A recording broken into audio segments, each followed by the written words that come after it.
کہ اللہ کی محبت و معرفت کے لیے ہم پیدا ہوئے ہیں، تو یہ محبت و معرفت کے ٹارگیٹ کو پائی کیسے؟ قربان جائیں، اللہ رب العزت نے ہمیں اس کا ہدف بھی بتلایا، اس کے پانے کا طریقہ بھی بتایا، اور پانے کا طریقہ یہ کہ اس کے لیے دو راستے ہیں، اوامر پر عمل کریں اور نواہی سے بچیں۔ کیا مطلب؟ جس طرح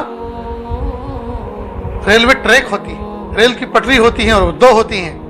انجن اسی وقت چل سکتا ہے جب دونوں پٹری صحیح سالم ہو، ایک صحیح سالم ہو اور دوسری ناقص ہو، ایک صحیح سالم ہو جی اور دوسری سرے سے نہ ہو، تو ریل کا انجن ٹرین کے ڈبے کو لے کے منزل پہ نہیں پہنچ سکتا۔ ٹھیک بالکل اسی طرح جس طرح ٹرین کے انجن کے چلنے کے لیے دو پٹری کا صحیح سالم ہونا ضروری ہے، حضرت انسان کو بھی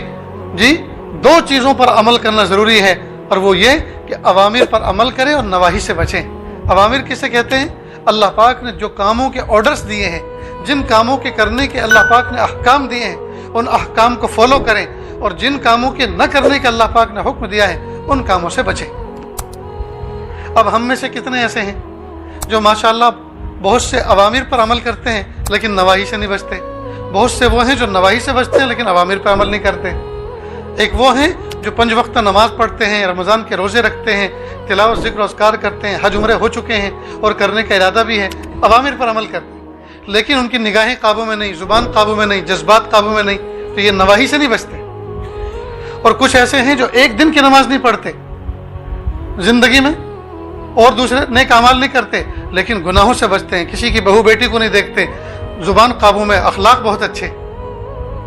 تو ان کے اندر ایک خوبی ہے تو دوسری کمی ہے، اور ان کے اندر ایک خوبی ہے تو یہ کمی ہے۔ دونوں کے اندر دونوں چیزوں کا ہونا ضروری ہے، اوامر پر عمل کریں اور نواہی سے بچیں۔ اور قربان جائیں، اللہ رب العزت نے یہ دو راستے بتلا کر دو ہیلپر بھی دے دیے کہ اوامر پر عمل کرنا آسان ہو جائے اور نواہی سے بچنا کوئی مشکل نہ رہ جائے، یہ دونوں کام آسانی سے ہو جائیں، اس کے لیے اللہ پاک نے دو ہیلپر دیے، اور وہ کیا ہے؟ ذکر اللہ اور صحبت اہل اللہ۔